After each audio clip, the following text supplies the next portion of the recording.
নমস্কার, আমি অয়ন্তিকা আর আপনারা এই মুহূর্তে দেখছেন বাস্তব নিউজ। বিস্তারিত খবরটি জানতে সম্পূর্ণ ভিডিওটি দেখুন। ধন্যবাদ।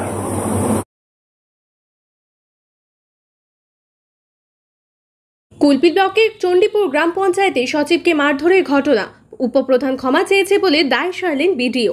দক্ষিণ 24 পরগনার কুলপি বিধানসভার কুলপি ব্লকের চণ্ডীপুর গ্রাম পঞ্চায়েতের ডেভেলপমেন্ট নিয়ে একটি বৈঠকের মধ্য দিয়ে রেজুলেশন তৈরি করা হয়। সেই রেজলিউশন উপপ্রধান এক্সিকিউটিভের কাছে চাওয়ার পর এক্সিকিউটিভ জানায় তিনি প্রধানের কাছে পাঠাচ্ছেন, আর সেইখানে রাগান্বিত হয়ে যায় উপপ্রধান। লোকজন নিয়ে এসে এক্সিকিউটিভ অফিসার ভিক্টর মিশ্র নামে এক আধিকারিককে মারধর করে। তার ভিডিও সিসিটিভি ফুটেজে ভাইরাল হয়। আহত ওই পঞ্চায়েতের আধিকারিকের প্রাথমিক চিকিৎসা করা হয়। প্রাথমিকভাবে ওই রাতে ঢোলা থানাতে একটি লিখিত অভিযোগ দায়ের করেন বেশ কয়েকজনের বিরুদ্ধে। তবে ইতিমধ্যে এক্সিকিউটিভ থানায় মুচলেখা দিয়ে অভিযোগ তুলে নিয়েছেন। এ বিষয়ে বিডিও সৌরভ গুপ্তা ক্ষমা চেয়ে নিয়েছে বলে দায় এড়িয়ে যান। অন্যদিকে তৃণমূলের ব্লক সভাপতি এবং পঞ্চায়েত সমিতির কর্মাধ্যক্ষ সুপ্রিয় হালদার ব্যাপারটা মারধরের কোনো ঘটনা ঘটেনি এবং উপপ্রধানকে 15 দিন অঞ্চলে আসতে না বলা হয়েছে বলে জানান। অন্যদিকে বিরোধী দলনেতা স্বপন কুমার হালদার তিনি এই কর্মকাণ্ডের বিরোধিতায় মুখ খোলেন। আর আপনারা সেই ছবি সরাসরি দেখছেন শুধুমাত্র বাস্তব নিউজের পর্দায়।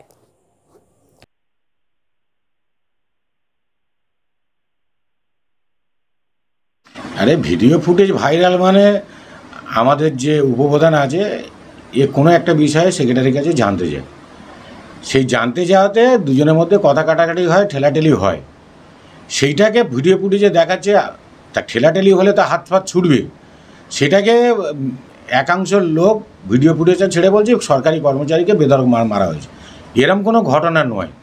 তারপর সেই সরকারি কর্মচারী যিনি আছেন, যিনি সেক্রেটারি সাহেব, তিনি তো নিজেই তো থানায় বলেছে, মুচলেখা দিয়েছে যে আমি কোনো লিগ্যাল অ্যাকশান নিতে চাই না। এবং আমরা দলগতভাবে দিনান্দার পৌঁছে গেছি। আমাদের উপপ্রধানকে বলেছি আগামী 15 দিন পঞ্চায়েতে কোনোভাবে তুমি যাবে না, দল যতক্ষণ না বলবে।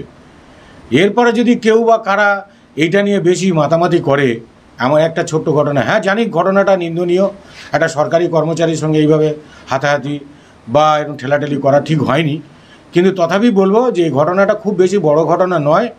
কিন্তু কেউ বা কারা এটাকে বড় করে দেখানোর চেষ্টা করছে। সেই জায়গায় সেক্রেটারি সে নিশ্চয়ই কমপ্লেন দেয়নি, সে নিজ আইসি সাহেবের কাছে মুচলেখা দিয়েছে, দিয়ে বলেছে আমি লিগ্যাল অ্যাকশান নিতে চাই না।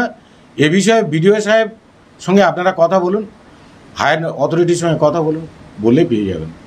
আপনারা কি উপপ্রধানের বিরুদ্ধে কোনো স্টেপ নিচ্ছেন? স্টেপ বলতে বলেই দিয়েছি তো আমরা দলগতভাবে 15 দিন এখন পঞ্চায়েতে যেতে পারবে না। আমার নাম সুপ্রিয় হালদার, কুলপি ব্লক তৃণমূল কংগ্রেস প্রেসিডেন্ট। এটা তো নিয়ে আমাদের বলার কি আছে, পশ্চিমবঙ্গের সমস্ত মানুষ জানে যে পশ্চিমবঙ্গে আইনের কোনো শাসন নেই। এখন সরকারি কর্মচারী তারা পঞ্চায়েত প্রধান এবং সদস্যদের দ্বারা অ্যাটাক হচ্ছে, তাদের উপর হামলা চালানো হচ্ছে। এই হামলাটায় প্রথম ভারতীয় জনতা পার্টি কিন্তু সমর্থন করে না, আমরা এর বিরোধিতা করি এবং আমরা এর সুষ্ঠু বিচার চাই। যে একজন সরকারি কর্মচারীর উপর হামলা করছে প্রধান তার সদস্যদের নিয়ে, এটা তৃণমূলের শাসনে এটা হচ্ছে।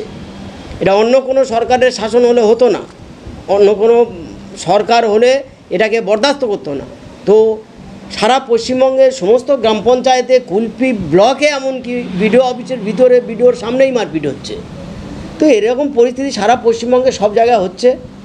এটা তৃণমূল শাসনের হচ্ছে। হ্যাঁ, এখানে আইনের কোনো শাসন নেই, আইন ব্যবস্থা সম্পূর্ণ ভেঙে পড়েছে। আপনার কি জানেন? আমরা এর নিন্দা করি, এই ঘটনার নিন্দা করি আমরা। কি নাম আপনার? আমি স্বপন কুমার হালদার, ভারতীয় জনতা পার্টির জেলা ট্রেড ইউনিয়নের কনভেনার।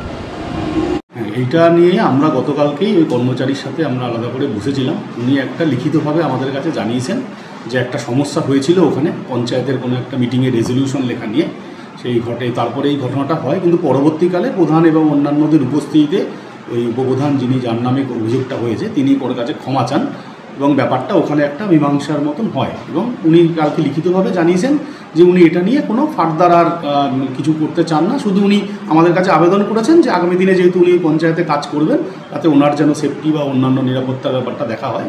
সেই ব্যাপারে আমরা সমস্ত স্তরেই কথা বলছি এবং অন্যান্য কর্মচারীদের ক্ষেত্রেও যেভাবে আমরা নিরাপত্তার কথা ভেবে থাকি সেইভাবে আমরা ওনাকে, যাতে উনি সুষ্ঠুভাবে ওখানে আগামী দিনে কাজ করতে পারেন, সেই ব্যাপারটা দেখব। কাজ কি যাচ্ছে, উনি পঞ্চায়েতে যাচ্ছেন? হ্যাঁ, উনি গত দুদিন যাননি, উনি এখানে এসেছিলেন, ওনার সাথে আমাদের কথাবার্তা হয়েছে, হয়তো উনি আজকে থেকে যাওয়া শুরু করবেন আমি যতটুকু জানি। আর আমার সাথে কর্মচারী ফেডারেশনেরও একটা কথা হয়েছে এবং ওনারা একটা লিখিত, ওনারাও কালকে আমাদের কাছে একটা জানিয়েছেন যে ওনাদের সংগঠনের পক্ষ থেকে আগামীকাল ওই পঞ্চায়েতে একটা সমস্ত সংগঠন কর্মচারীরা মিলে একটা ডেপুটেশন দেবেন প্রধানের কাছে, প্রধানের সঙ্গে কথাবার্তা বলবেন এই ঘটনাগুলো নিয়ে। এবং আমরাও যেটা স্থির করেছি আগামী দিনে আমরা ওই পঞ্চায়েতে সবাইকে নিয়ে বসে যে এই ব্যাপারটা যাতে আগামী দিনে আর এই ধরনের কোনো ঘটনা না হয় এবং যে ব্যাপারটা নিয়ে এই সমস্যার সূত্রপাত সেটা যাতে মিটিয়ে দেওয়া যায় সেটা আমরা আগামী দিনে চেষ্টা অবশ্যই করব।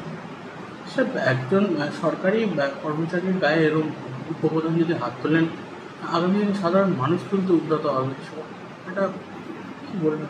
না, সেটা তো আমি আগেই বললাম যে এটা একটা মানে একটা ওই সময় ঘটনা হয়ে গেছিলো কোনো কারণে, হয়তো খুবই নিন্দনীয় ঘটনা অবশ্যই, কিন্তু সেটা তো যেহেতু ওনারা আপনাকে আগেই বললাম যে ওনারা বলেছেন যে ব্যাপারটা ওনারা একটা নিজেরা মিলেই মিটিয়ে নিয়েছেন, যেহেতু ওনারা ওখানে একসাথেই সবাই কাজ করবেন আগামী দিনও মিটিয়ে নিয়েছেন।